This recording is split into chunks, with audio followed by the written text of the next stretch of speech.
In the name of Allah, the most gracious, the most merciful. Yesterday we completed the discussion of verse number 132 in the second chapter of the Quran. Before we go to the following verse, I'll just remind you of the verse we discussed yesterday, then we will quickly go on to the following verse. The verse reads as follows, أعوذ بالله من الشيطان الرجيم, meaning 132. I seek refuge with Allah from the accursed Satan. ووصى بها إبراهيم بنيه ويعقوب يا بني إن الله اصطفى لكم الدين فلا تموتن إلا وأنتم مسلمون. The meaning, the translation, is that this was the advice of Abraham as well as Jacob to his children, which means each one advised their own children, saying, indeed God has chosen for you this faith, so do not die except in a state of full submission. So what I wanted to mention again before we go to the following verse was this strong advice from those two prophets, and this advice, as I mentioned yesterday, is also contained in the Quran to us Muslims. يا أيها الذين آمنوا اتقوا الله حق تقاته ولا تموتن إلا وأنتم مسلمون. O you who have believed, fear Allah as He should be feared, and do not die except in a state of submission to Allah. This signifies, number one, that a person should do his utmost effort to be in a state of submission to Allah at every moment, since he does not know when he will meet death. So that's the only way to fulfill the commandment contained in this verse. Not to die except in a state of submission, because you do not control your time of death, then it means be in a state of submission to Allah at all times. This way it is guaranteed with the will of Allah and the grace of Allah that you will die in a state of submission to Allah. Number two is that this also signifies that remaining steadfast on the religion does require an effort. Otherwise, there would be no point in them advising their children to remain steadfast on religion and submission to Allah till the time of death, because there are many trials, tribulations, and other attractions that can take the person away from the submission to Allah during his journey on this path, and that is why they stressed upon remain on this road until you meet Allah. Then the following verse, as we mentioned, this previous verse is an advice to both the Arabs who considered, and that is rightfully so, that Abraham was their father, and the Jews and the Christians who also attributes themselves to Prophet Abraham, but also specifically to Prophet Jacob, who is the father. His other name is Israel. So he is basically the father of the Israelites. So upon calling these two groups, the Arabs and the people of the book, to go back to the faith of Abraham, Allah is showing them that Abraham was on the religion of submission to Allah. And this was the advice of Abraham and Jacob to their children. But then the discussion goes on specifically with the people of the book, especially the Israelites, in verse number 133, which reads as follows: أم كنتم شهداء إذ حضر يعقوب الموت إذ قال لبنيه ما تعبدون من بعدي قالوا نعبد إلهك وإله آبائك إبراهيم وإسماعيل وإسحاق إله واحدا وَنَحْنُ لَهُ مُسْلِمُونَ. The translation, verse number 133, or did you witness when death came to Jacob? He asked his children, who will you worship after my passing?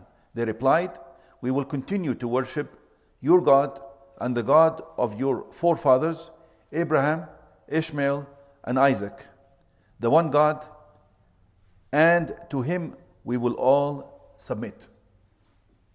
You can see that the word submission or submit is repeated in all these verses. The verse prior to that, 131, إِذْ قَالَ لَهُ رَبُّهُ أَسْلِمْ قَالَ أَسْلَمْتُ لِرَبِّ الْعَالَمِينَ. When Abraham was commanded by Allah to submit, he says, I have submitted to Allah. The following verse, وَوَصَّى بِهَا إِبْرَاهِيمُ بَنِيهِ وَيَعْقُوبَ يَا بَنِي إِنَّ اللَّهَ اصْطَفَى لَكُمُ الدِّينَ فَلَا تَمُوتُنَّ إِلَّا وَأَنْتُمْ مُسْلِمُونَ. Do not die except in a state of submission. And here again, we see the same emphasis on submission to Allah. وَنَحْنُ لَهُ مُسْلِمُونَ. And we will continue to be submitters, submit our will to Allah. This shows the importance of submission to Allah. And this is basically what Allah wants from humanity. This is inna dina and Allah Islam. What Allah will accept from any human being is to submit his will to the commandments of Allah and to the will of Allah. Because two things, Allah has decrees that require submission to the decrees of Allah. It's Islam liqada illah wa qadari, to submit to Allah's choices, and Allah has commandments in His books, and the final revelation is the Quran. And the role of the human being towards that is to submit to the commandment of Allah and to follow it. So here, the discussion continues specifically with the Israelites. The Arabs and the Israelites were both addressed in the previous verses. But as you see, the address and the dialogue with the Israelites was for many verses before that and many verses to come.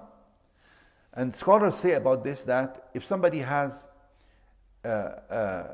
previous religious convictions, it is more difficult to convince that person and to bring him out of these previous wrong religious convictions to the right, unchanged religious conviction, because he feels that he's doing the right thing. While somebody who was basically not really attached to a specific religion before that, he is more easy to basically have a discussion with.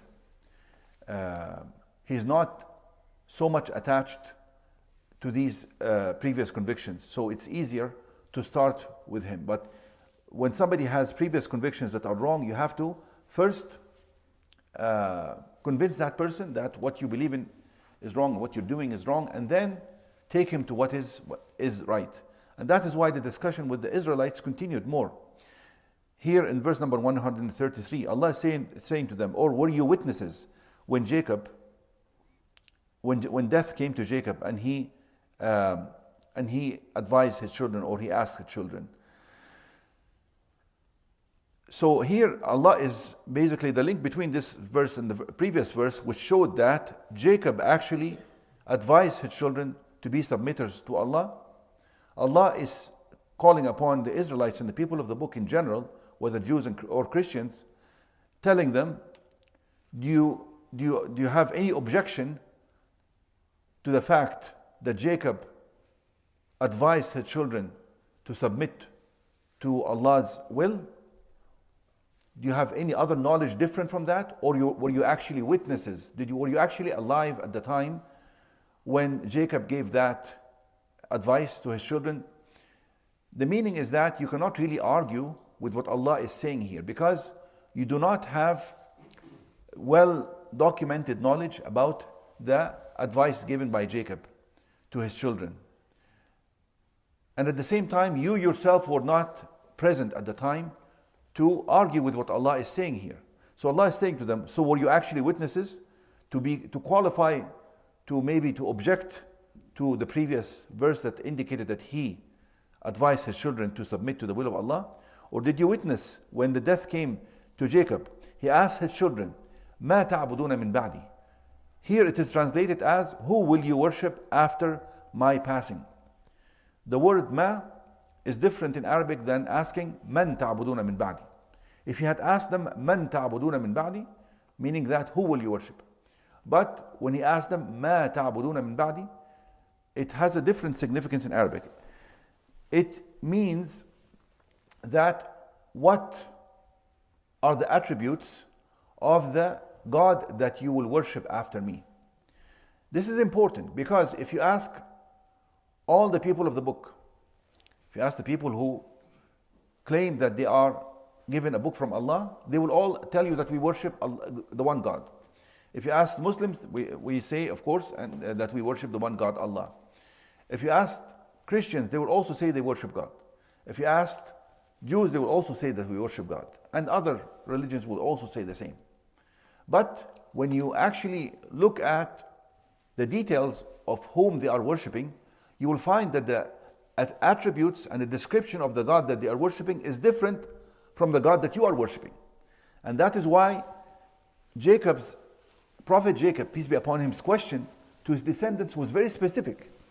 He didn't ask a question that who will you worship, because the answer will simply be God, your God and the God of your fathers. But he's actually asking him, who is this God that you will worship? What are his attributes? Such as you see this repeatedly in the Quran. قل يا أيها الكافرون لا أعبد ما تعبدون. I don't worship the God that you worship. Although the Arabs said that they worship God, Allah. That's what the Arabs claimed. But Prophet Muhammad ﷺ was commanded by Allah to tell them, no, I do not worship the kind of God that you are worshiping. Because if you ask about the attributes of the God they are worshiping, it's totally different from the attributes of God in Islam. You follow? And that is the same, also the same kind of phrase was mentioned when Fir'aun was asking Musa. قال فرعون وما رب العالمين. He didn't say ومن رب العالمين. What are the attributes of this God that you are calling us to worship, O Moses? And then that's why Moses replied, قال رب السماوات والأرض وما بينهما إن كنتم موقنين. He started giving attributes of God. He is the Lord of the heavens and earth, if you would believe. قال لمن حوله ألا تستمعون. Then the Pharaoh said to the people around him, do you see what this man is saying? Making fun of him, of course.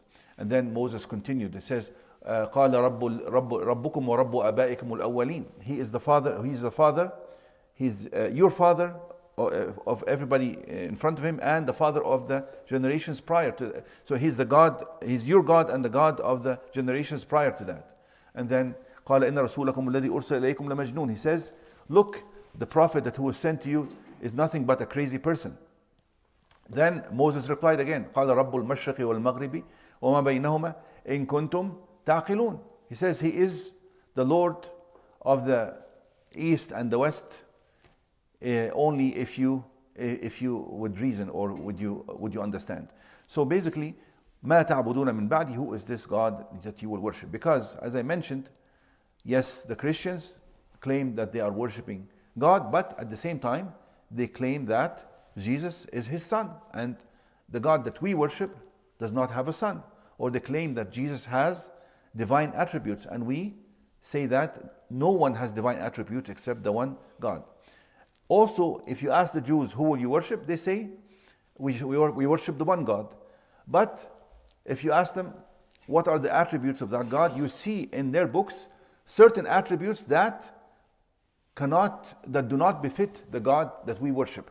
Such as when you read in their books that God can do something and then regret it. So it is mentioned in their books that he sometimes destroys a city and then regrets doing that. It is also mentioned in their books that he created the human being, but when he saw the evil the human being did, he regretted and was sorry that he created the human being, which means he has some lack and deficiency in his knowledge. But for us, God never regrets anything that he does, because he has perfect knowledge and perfect wisdom and perfect will and perfect power. He does everything that is really calculated and measured, and he would never regret something that he has done. You read also in their book that God sometimes wouldn't know where someone is, such as when it is mentioned that God was walking in the paradise, and that's also something that we do not believe that God does. God does not have legs to walk by like this, like a human being. So they said he was walking in paradise and he was looking for Adam and Eve. He didn't know where they were. He kept on asking, Adam, where are you? And so on. And also it is mentioned in their books that God wrestled with Jacob, who's mentioned here, and that Jacob was wrestling with God to try to force God to bless him. And actually Jacob won that wrestling battle. So obviously the God, although they say that they worship the one God like we worship the one God, and if you ask anyone what are the monotheistic religions, they will say Islam, Judaism, and of course they will also include Christianity. But if you look at the details, you find, no, you have to ask, what are the attributes? ما تعبدون من بعدي. قالوا نعبد إلهك. We worship your God, the God that you worship. وإله آبائك إبراهيم وإسماعيل وإسحاق. There they're saying, because Allah created you and created your fathers and forefathers, he deserves to be worshipped. And they mentioned the names Ibrahim, Ismail, Ishaq. Here Ibrahim is of course the grandfather, and then Ismail and then they mentioned Ishaq. And they mentioned them in order because Ibrahim is the father and Ismail is the elder brother and Ishaq is the younger brother. And as you can see, Ismail is not really a father to the Israelites, but he's an uncle, right? Because he's the brother of Ishaq, right? So he's the brother of Isaac. So he's basically the uncle to the Israelites, not their direct father. But it is mentioned in the hadith of the Prophet Muhammad, peace be upon him, in which he says, Al-ammu sinwul ab, which means the uncle is just like a father. The uncle is just like a father. So in Islamic tradition, the uncle is to be treated just like a father and to be considered just like a father. نعبد إلهك وإلهك باك. We will conclude real quick here. Ibrahim wa Ismail wa Ishaq ilahan wahidan. He is only, see, ilahan wahidan. We do not associate anything with Allah. وَنَحْنُ لَهُ مُسْلِمُونَ. So basically the faith is built upon monotheism, to believe in the one God and to submit to His will. وَنَحْنُ لَهُ مُسْلِمُونَ. لَهُ مُسْلِمُونَ, different from مُسْلِمُونَ لَهُ.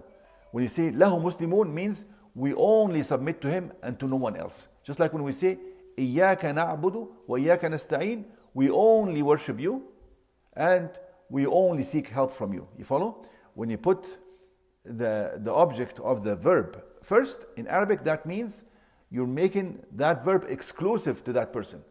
So we only worship you. نَحْنُ لَهُ مُسْلِمُونَ. We'll stop here.